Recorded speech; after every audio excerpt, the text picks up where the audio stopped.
Field और magnetic field का oscillation हो रहा है। और यहां पर कुछ एक्सप्रेशन लिखे हुए हैं, एक इलेक्ट्रिक फील्ड का और एक मैग्नेटिक फील्ड का एक्सप्रेशन लिखा हुआ है ना। इस पर आपको एग्जाम में क्या आएगा ना, आपके सवाल आएंगे इस पे, थ्योरी इस पे न्यूमेरिकल्स पूछेगा।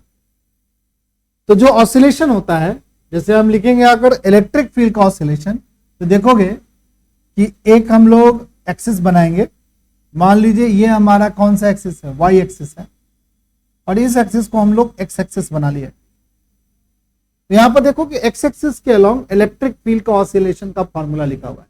कैसे लिखा हुआ है भाई, ई एक्स बराबर ई नॉट साइन के जेड माइनस ओमेगा टी।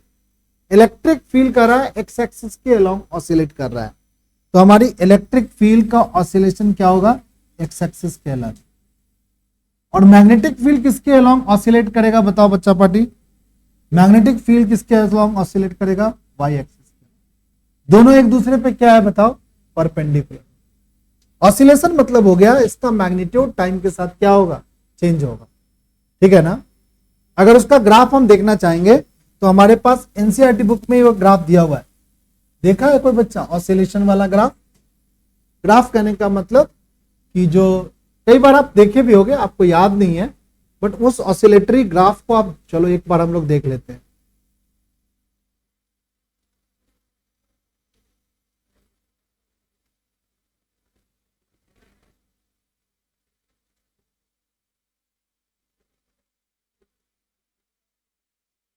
ये हमारा यहाँ पे एक इलेक्ट्रिक और मैग्नेटिक फील्ड का ऑसिलेशन का ग्राफ है। यहां पर देखो कि दो, एक इलेक्ट्रिक फील्ड एक्स एक्सिस के अलोंग है और एक मैग्नेटिक फील्ड क्या है, वाई एक्सिस में। तो ये वाला जो अगर आप देखोगे तो मैग्नेटिक फील्ड क्या, इलेक्ट्रिक फील्ड धीरे धीरे क्या हो रहा है बताओ, बढ़ रहा है। फिर क्या हो गया बताओ, कम हो गया। फिर इसका पीरियोडिकली क्या हो गया, उल्टे डायरेक्शन में। ये हमारा कौन है बताओ, मैग्नेटिक फील्ड है। ये दोनों एक दूसरे के, ये एक्स एक्सिस के अलोंग और ये कौन से एक्सिस के अलोंग, वाई एक्सिस के अलोंग है। तो ये जो डायरेक्शन है, ये जो डिस्टर्बेंस का ये जो डायरेक्शन है, ये कौन सा है, जेड एक्सिस के अलोंग। ये जेड एक्सिस के अलोंग क्या हो रहा है, इलेक्ट्रोमैग्नेटिक वेव जनरेट हो रहा है, ठीक है। ये जो डिस्टर्बेंस प्रोपेगेट हो रही है इस डायरेक्शन में, उस डायरेक्शन में अगर कोई आदमी इस तरीके से कोई लिखे हुए है, मान लो एक एक्सप्रेशन लिख दिया, और इस एक्सप्रेशन को देख के पूछेगा तुमसे कि बताओ कि इलेक्ट्रोमैग्नेटिक फील्ड किधर मूव कर रहा है, तो क्या जवाब दोगे, जेड एक्सिस के अलोंग। ध्यान से सुनो, यही क्वेश्चन पूछेगा कि आपको इलेक्ट्रिक फील्ड और मैग्नेटिक फील्ड का एक्सप्रेशन दे देगा और पूछेगा कि इलेक्ट्रोमैग्नेटिक वेव किधर मूव कर रहा है। तो देखो इलेक्ट्रोमैग्नेटिक वेव यहां जो लिखा रहता है ना, उसी एक्सिस के अलोंग मूव करता है, यहाँ जेड है, क्योंकि एक्स और वाई के अलोंग क्या है। कोई भी कभी क्या होता है ना, यहां पर तुम्हें जेड लिख देगा, तो बताओ अगर हमारे यहाँ जेड यहाँ लिखेगा, यहां पर वाई लिखेगा, तो कौन सा एक्सिस छूट गया, एक्स। तो यहां पर क्या लिखेगा, एक्स, और यहां भी क्या लिखेगा, तो तुम क्या बोलोगे कि हमारी वेव किसके अलोंग प्रोपेगेट कर रही है, एक्स एक्सिस के अलोंग प्रोपेगेट कर रही है, ठीक है। ये आपके क्वेश्चंस में आएगा एग्जाम में, अभी वाला जो एग्जाम आएगा ना उसमें पूछ सकता है गवर्नमेंट स्कूल में, ठीक है। ये भाई ये दे देगा, सिर्फ एक दे देगा, ठीक है। मान लो कि ये दे दिया, सिर्फ ये वाला दे दिया, सिर्फ ये ऊपर वाला दे दिया, कौन दे दिया, सिर्फ ये वाला दे दिया। तो पूछेगा कि भाई इलेक्ट्रिक फील्ड का ऑसिलेशन तो एक्स के अलोंग हो रहा है, तो मैग्नेटिक का ऑसिलेशन किस में होगा बता दो भाई। तो तुम ध्यान से देखो, जेड के अलोंग क्या हो रहा है बताओ, ईएम वेव प्रोपेगेट कर रहा है, तो कौन बच गया, एक्स और जेड का ब्लॉक हो गया रास्ता, तो कौन हो गया, वाई तो ही बच गया, ठीक है। यहां पर जो लिखा रहता है, यहां पर जो लिखा रहता है ना, ये किसको बताता है, इलेक्ट्रोमैग्नेटिक वेव को बताता है। तो ये अगर इलेक्ट्रोमैग्नेटिक वेव को बताता है जो जेड है, ठीक है, तो ये एक्स क्या हो गया, इलेक्ट्रिक फील्ड का डायरेक्शन हो गया, तो वाई क्या होगा, मैग्नेटिक फील्ड का डायरेक्शन होगा। समझा कि नहीं समझा, चलो भाई। अब यहां पर क्या है, ये इक्वेशन को याद करो, वेव का इक्वेशन हमने शायद 11th में इस टॉपिक को पढ़ा था, के एक्स माइनस ओमेगा टी, ऐसा कुछ पढ़ा था, नहीं है तो याद कर लो इस एक्सप्रेशन को। अब क्या हो गया, के की वैल्यू क्या होगी, 2 पाई बाई लैम्डा, यूनिट क्या होगा, रेडियन पर मीटर। 2 पाई का यूनिट क्या होगा भाई, रेडियन, और लैम्डा क्या होगा, मीटर। ओमेगा क्या होता है, 2 पाई बाई कैपिटल टी, ये रेडियन पर सेकंड होता है। अब क्या हो गया, इस चीजों को देखो, अब यहां पर एक सी का फॉर्मूला बना है, ये सब फॉर्मूला है। देखो लैम्डा क्या है, कोई बच्चा बताओ। लैम्डा क्या है, लेंथ है। टी क्या है, टाइम है। किसके बराबर होगा, लेंथ अपॉन में टाइम क्या होता है बताओ, स्पीड। वेव में आपने एक फॉर्मूला पढ़ा था, स्पीड v बराबर लैम्डा इंटू क्या, फ्रीक्वेंसी। तो v बराबर क्या होगा, लैम्डा इंटू 1/t, क्योंकि फ्रीक्वेंसी क्या होता है, टाइम पीरियड का क्या होता है बताओ, रेसिप्रोकल होता है। तो हमारी लैम्डा बाई में टी जो है वो क्या है, लैम्डा बाई में टी जो है वो वेलोसिटी है। यहां पर वेलोसिटी को क्या लिखा गया है बताओ, सी। अब इस दोनों इक्वेशन को ध्यान से देखो, के की वैल्यू क्या लिखा है बताओ, तो बच्चा बताओ 2 पाई बाई में लैम्डा, और ओमेगा की वैल्यू क्या लिखा गया है बताओ, 2 पाई बाई में टी, बाई में टी। अब क्या करो, ओमेगा को डिवाइड कर दो के साथ, तो क्या होगा, 2 पाई बाई में टी को डिवाइड किससे करोगे बताओ, 2 पाई बाई में लैम्डा से। अगर डिवाइड करोगे तो क्या होगा बताओ बच्चा पार्टी, 2 पाई बाई में टी मल्टीप्लाई में क्या होगा, लैम्डा बाई में 2 पाई। 2 पाई से 2 पाई क्या हो गया, कट गया, लैम्डा बाई में टी आ गया। लैम्डा बाई टी को क्या लिखते हैं, सी। एक नया फॉर्मूला बन गया।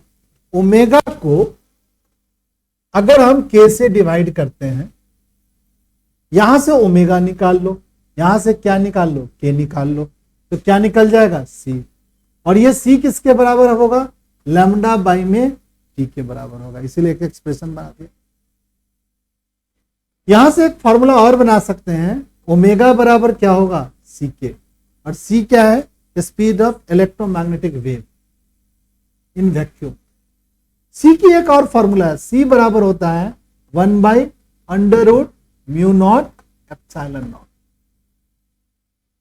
बहुत इंपॉर्टेंट फॉर्मूला है। वैक्यूम में सी का स्पीड μ0 एप्सिलॉन नॉट के बराबर होता है, और किसी भी मीडियम में सी का स्पीड ऑफ इलेक्ट्रोमैग्नेटिक वेव बराबर 1/μ और एप्सिलॉन का अंडर रूट होता है। उस मीडियम की इलेक्ट्रिकल परमिटिविटी और उस मीडियम की मैग्नेटिक परमिटिविटी, ठीक है। इस चीजों को याद रखना पड़ेगा, ये सारे फॉर्मूला को, तो आपसे न्यूमेरिकल्स क्या होंगे, ईएम वेव के बन जाएंगे। आसान न्यूमेरिकल्स आएंगे, यहाँ पे टफ न्यूमेरिकल्स नहीं आते हैं। हम न्यूमेरिकल्स से भी अभी बातचीत करेंगे। इसके बाद जो भी चीज है इसमें थ्योरी है, सारे इलेक्ट्रोमैग्नेटिक वेव के प्रॉपर्टी को याद कर जाना है, सारे इलेक्ट्रोमैग्नेटिक वेव के यूजेस को पढ़ जाना है, ठीक है। बस यही 3 नंबर का ये क्वेश्चन आएगा इससे, ठीक है। न्यूमेरिकल आ गया तो 2 नंबर का उसमें आ जाएगा, न्यूमेरिकल में आ जाएगा, और 1 नंबर आ जाएगा कोई क्या, एमसीक्यू में, ठीक है। और थ्योरी डिस्प्लेसमेंट करंट का डेफिनेशन पूछ सकता है, ये पूछ सकता है कि भाई डिस्प्लेसमेंट करंट कन्वेंशनल करंट के बराबर होता है, भाई प्रूव करके दिखा दो। यहां से कोई सवाल दे सकता है, इस एक्सप्रेशन से लैम्डा निकाल दो भाई, के निकाल दो, ओमेगा निकाल दो, सी निकाल दो, कुछ भी पूछ सकता है, ठीक है। जैसे एक छोटा सा सवाल के थ्रू हम बताते हैं, लिख लिया सब बच्चा, रुको पटाख से।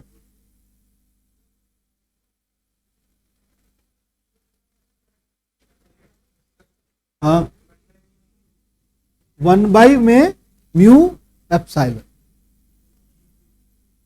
ये 1/a गलत लिखाया हुआ है, 1/√μ epsilon.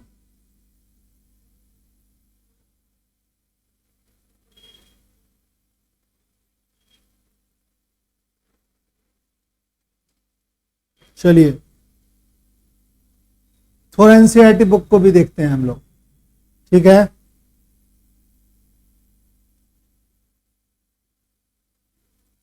First book nearly finish हो गया है, सेकंड बुक में हम लोग रे ऑप्टिक्स पढ़ेंगे नेक्स्ट क्लास से, ठीक है। चलो एक चीज और छोटी सी, चलते हैं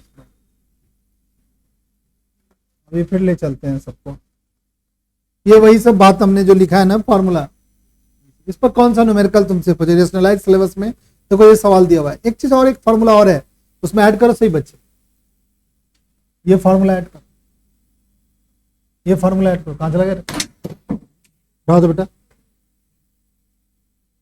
ये फॉर्मूला ऐड करो, ये फॉर्मूला बहुत इंपॉर्टेंट फॉर्मूला है, इसको ऐसे भी याद करो, ये बी नॉट है, तो ऐसे याद करो, ये बी नॉट क्या है, पीक इलेक्ट्रिक मैग्नेटिक फील्ड, ये ई नॉट है peak magnetic field, sorry electric field magnetic field by में सी, याद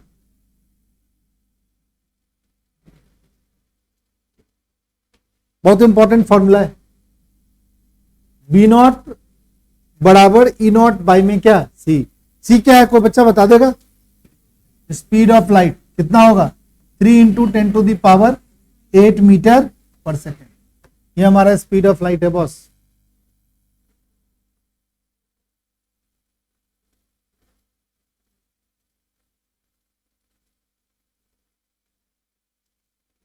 इस पर जो है ना न्यूमेरिकल्स आपको आएगा, जैसे तुम्हारा एक छोटी सी बात देखो यहां पे दिया हुआ है, देखो यहां पे इस एग्जांपल को ले ही लेते हैं पूरा, सुनो सही बच्चे क्या लिखा हुआ है, पढ़ेंगे सही बच्चे। एक प्लेन है जिसमें इलेक्ट्रोनिक वेव की फ्रीक्वेंसी कितनी दी हुई है 25 मेगाहर्ट्ज, फ्रीक्वेंसी कितनी दी हुई है 25 megahertz, 25 into 10 to the power कितना होगा 6 मेगा 6 ही होता है ना, हर्ट्ज फ्रीक्वेंसी है, ट्रेवल इन मेगा, ठीक है, और 25 megahertz travel in free space along x axis, x axis के अलोंग ईएम वेव चल रहा है भाई, ईएम वेव किस एक्सिस के अलोंग चल रहा है एक्स, तो बताओ इलेक्ट्रिक और मैग्नेटिक फील्ड का ऑसिलेशन किधर किधर होगा, या तो वाई के अलोंग होगा और जेड के अलोंग होगा। चलो भाई, a particular point in space, space में किसी पॉइंट पे, यहां पर मान लो कि एक पॉइंट है, इस पॉइंट पे, ये पॉइंट है हमारा, इस पॉइंट पे इलेक्ट्रिक फील्ड का मैग्नीट्यूड दिया हुआ है, कितना दिया हुआ है इलेक्ट्रिक फील्ड का मैग्नीट्यूड, इस जगह पे इलेक्ट्रिक फील्ड मान लेते हैं, इसका मैग्नीट्यूड दिया हुआ कितना दिया हुआ है बताओ बच्चों पार्टी 6.3 जे, जे कहने का मतलब कौन सा axis, Y axis, volt per metre उसका यूनिट है, तो कहता है एट दिस पॉइंट पर हमारा बी निकालो, तो अभी हमने सी बराबर क्या पढ़ा है, सी बराबर क्या पढ़ा है, अभी तो फॉर्मूला बताया बॉस है, अरे सी बराबर क्या पढ़ा है, सी बराबर पढ़ा है, यहां पर पढ़ा है अभी, बी बराबर ई बाई क्या सी, बी बराबर क्या पढ़ा है, बी बराबर क्या पढ़ा है ई बाई सी, तो सी बराबर क्या होगा ई बाई, बोलो तुमसे क्या निकालने के लिए बोल रहा है बी, तो बी बराबर क्या होगा बताओ ई बाई सी, ई कितना दिया हुआ है बताओ, बोलो कोई बच्चा ई कितना दिया हुआ है बताओ 6.3, बाई में सी कितना दिया हुआ है 3 इंटू 10 टू दी पावर 8, काटेगा 3 से कटेगा 2 और 1 इंटू 10 टू दी पावर क्या हो गया -8, बी का यूनिट क्या होता है टेस्ला,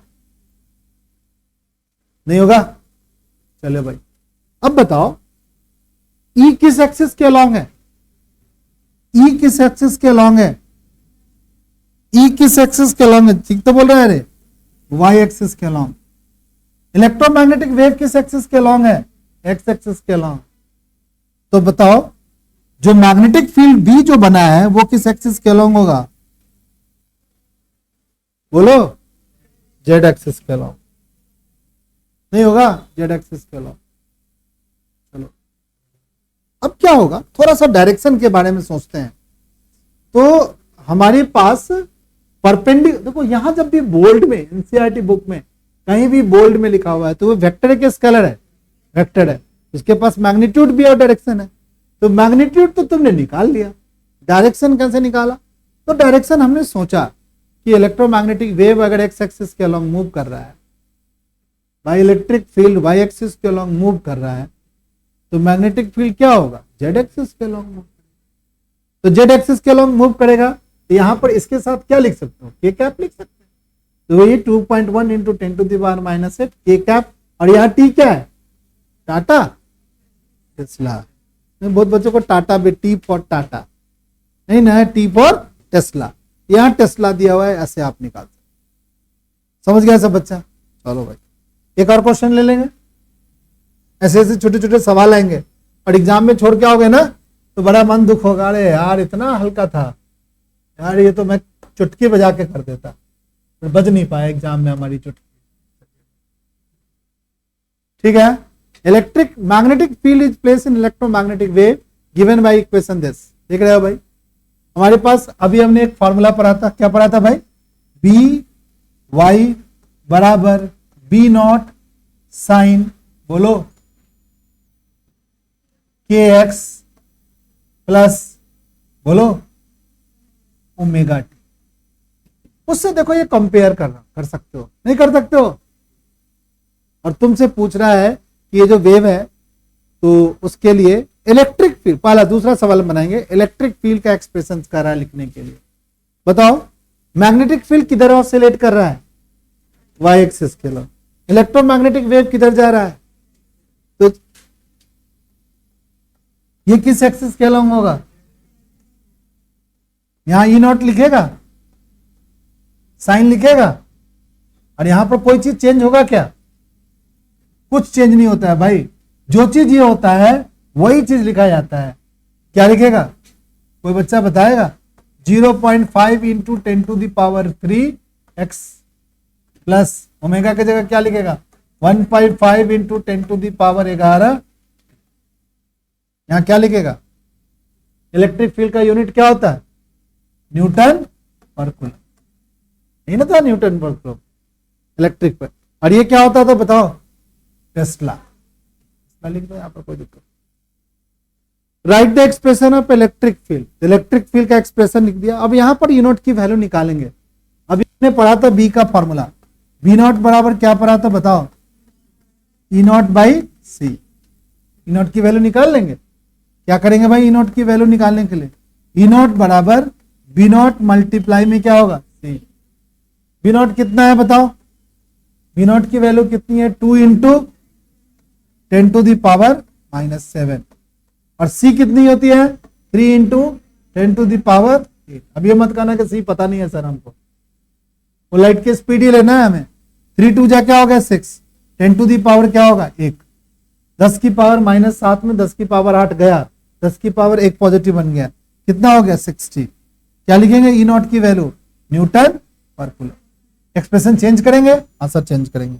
क्या लिखेंगे, 60 साइन बोलो 0.5 into 10 to the power 3 x plus 1.5 into 10 to the power 11 t newton per coulomb. This is the क्या expression of electric field. 60 sine 0.5 into 10 to the power 3 x plus 1.5 into 10 to the power 11 t volt per metre दिया है। ये भी unit होता है, नहीं होता है वोल्ट पर मीटर। कौन सा फॉर्मूला है, इलेक्ट्रिक फील्ड का फॉर्मूला पढ़े थे ना। चलो नहीं आदत याद करना कहां से आया। अगला बात क्या पूछ रहा था, ऊपर वाला वेवलेंथ पूछ रहा था और फ्रीक्वेंसी पूछ रहा था। चलो भाई, तो वेवलेंथ कैसे है, के की वैल्यू कितना है भाई, के बराबर हमने क्या पढ़ा था, 2 पाई बाई में बोलो लैम्डा। इन होता है के की वैल्यू, तो यहां से लैम्डा नहीं निकल सकता वेवलेंथ। लैम्डा बराबर क्या होगा बताओ, 2 पाई बाई में के की वैल्यू पता है, सर के की वैल्यू कितना है, यही तो के है सर। इस के की वैल्यू यहां नीचे क्या कर दें, रखते हैं। कंपेयर करेंगे तो क्या होगा भाई, ये जो हमारा के है वो किसके बराबर है, इसके बराबर है। ये के की वैल्यू है भाई, के की वैल्यू यहां डाल दो 2 पाई, के की वैल्यू कितना होगा बताओ, 0.5 इंटू 10 टू द पावर क्या लिखेगा 3। लैम्डा का यूनिट क्या होगा, मीटर। क्या होगा कोई बच्चा बताएगा, 0.5 को हाफ लिखेंगे, हाफ ऊपर जाएगा तो कितना हो जाएगा बताओ, हाफ ऊपर जाएगा तो 2 ऊपर जाएगा तो 4 पाई हो गया। 4 pi into 10 to the power क्या होगा -3 मीटर। देखो 4 पाई इंटू भाई 2 पाई बाई में 0.5 इंटू 10 की पावर क्या लिख रहा है 3, ऊपर जाके 4 पाई इंटू 10⁻³ हो, उसको सेंटीमीटर में क्या कर दिया है, पूरा सॉल्व कर दिया है। तुम भी सॉल्व कर तो तुम, ठीक है, ऐसे ही इतना भी चलेगा। उसके बाद क्या करेंगे भाई, हमें टाइम पीरियड निकालना है, फ्रीक्वेंसी निकालना है। तो ओमेगा का फॉर्मूला क्या सीखा है, कोई बच्चा बताएगा ओमेगा क्या होता है? ओमेगा बराबर क्या होता है, 2 पाई बाई में कैपिटल टी। हमसे क्या पूछ रहा है भाई, फ्रीक्वेंसी। तो क्या ओमेगा का फॉर्मूला चेंज कर देंगे, 2 पाई बाई में क्या, फ्रीक्वेंसी। तो फ्रीक्वेंसी बराबर क्या होगा भाई, ओमेगा बटे में क्या होगा बताओ, 2 पाई। कंपेयर करेगा, ये हमारा क्या है बताओ, यही तो है ओमेगा। ओमेगा लिख दो, 2 पाई से क्या कर दो, डिवाइड कर दो। ओमेगा कितना है, बोलेगा कोई बच्चा, ओमेगा कितना है, 1.5 इंटू 10⁻11। तो 1.5 इंटू 10⁻, कितना, 11, डिवाइड करेगा 2 पाई से। फ्रीक्वेंसी किसमें निकलेगा, हर्ट्ज में, ठीक है ना। 1.5 इंटू 10⁻11 को कितना से डिवाइड किया है, 2 पाई से, ठीक है। सॉल्व करोगे आंसर आएगा, सॉल्व तो करना पड़ेगा बॉस। इस तरीके से छोटे छोटे क्या आएंगे बताओ, न्यूमेरिकल्स आएंगे जो आपको सॉल्व करने आना चाहिए। तो आपका ईएम वेव का 2 नंबर का अगर न्यूमेरिकल में अगर कहीं फंसा, तब तो भाई ये चीज कम से कम ये 2 फॉर्मूला, एक फॉर्मूला ये वाला फॉर्मूला याद कर लो, और एक स्टैंडर्ड फॉर्म ये याद कर लो, किसी का भी याद कर लो।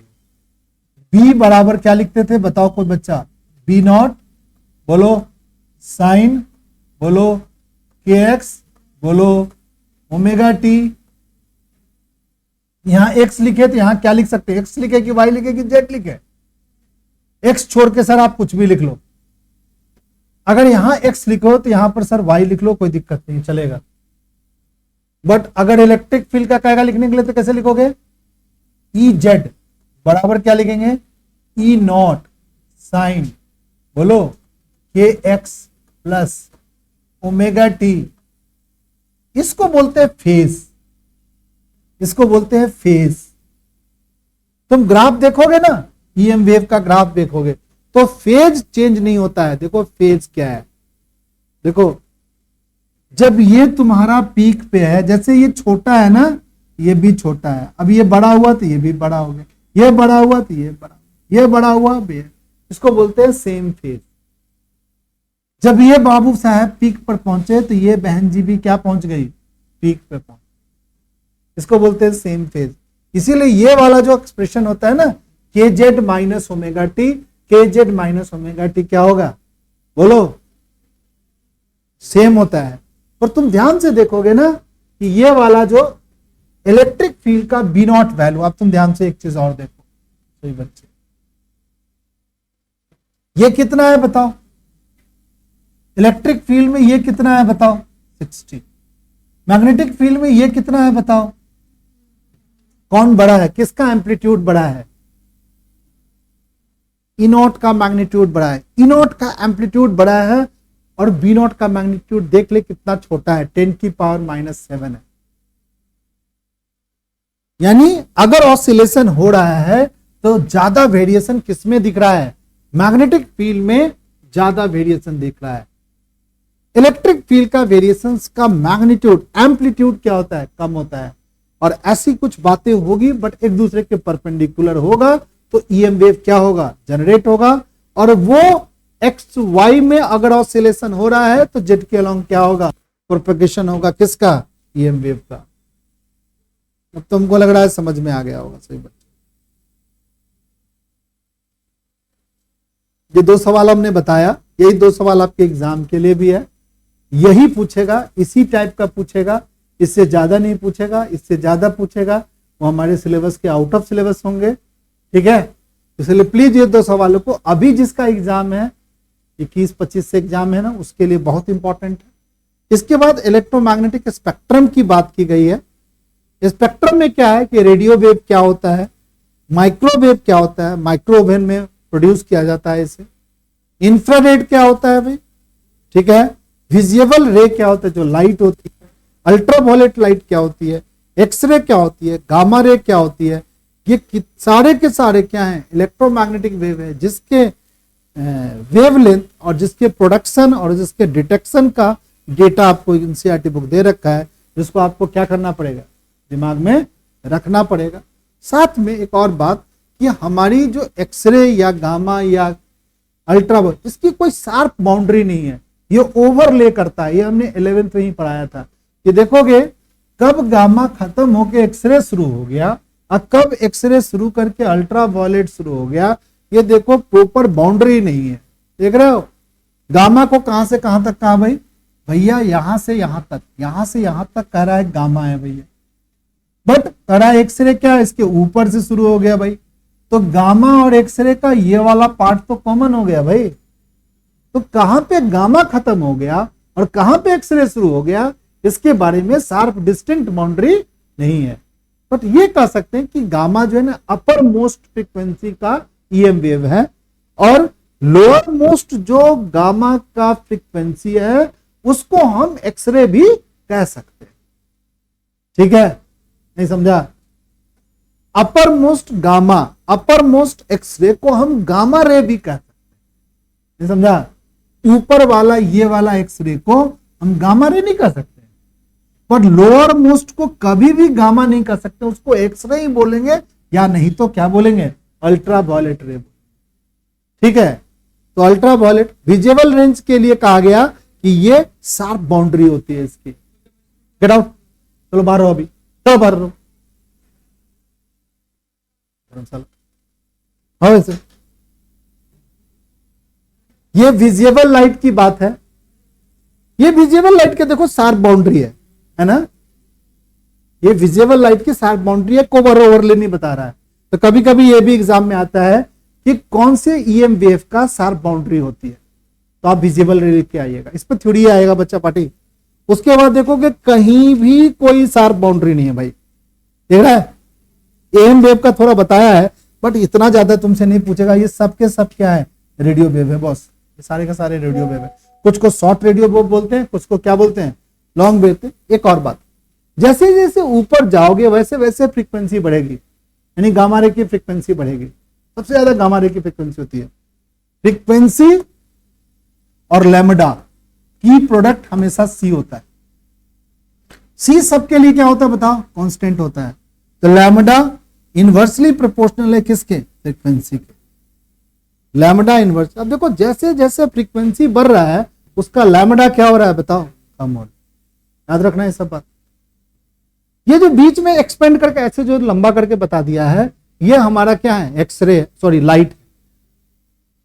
लाइट के बारे में समझते हो कि हमारी रेड लाइट होती है, उसकी वेवलेंथ क्या होती है, सबसे बड़ी होती है। तो रेड लाइट नीचे दिख रहा है, ऊपर जा रहे हैं तो वेवलेंथ क्या हो रहा है, कम हो रहा है। तो वायलेट का वेवलेंथ क्या हो गया, कम हो। नीचे वेवलेंथ बड़ा है। अगर इस ऑर्डर में याद रखे हो तब, उल्टा पुल्टा करोगे तब तो भाई सत्यानाश कर लोगे तुम। कहां से शुरू करोगे, गामा, एक्सरे, अल्ट्रावायलेट, विजिबल।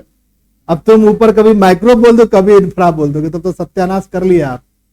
ठीक है, इंफ्रारेड तब माइक्रोवेव, तब आप इस सब को लिख लो, एक साथ लिख लो short radio, long radio, radio wave लिखो। रेडियो वेव को दो पार्ट में, एक शॉर्ट रेडियो वेव बनाया गया और एक क्या क्या, लॉन्ग रेडियो वेव। अब इसमें शॉर्ट रेडियो वेव में टेलीविजन और एफएम रेडियो हो गया जो तुम्हारी दिल्ली में बजता है या सब जगह बजने, एम हो गया, एम भी रेडियो एक बजती है, इसका थोड़ा लॉन्ग वेवलेंथ होता है। और लॉन्ग रेडियो वेव जो होती है वो जैसे हम नहीं कहते कि विविध भारती शिलोंग पकड़ लिया, श्रीलंका से एक प्रसारण आता था, अब तो तुम बच्चे तो रेडियो सुनते ही नहीं हो, ये सब बातें फील नहीं कर पाओगे। अब तो तुम टेलीविजन का जमाना, मोबाइल का जमाना का बच्चा, तो इसको सीधा सीधा रेडियो वेव याद रखो। ठीक है, समझ गया। तो इस तरीके की ये बातें हैं, ये चैप्टर मोस्टली फिनिश हो गया। जितनी बातें हमें बकबक करनी थी क्लास में वो कर लिया है हम लोग।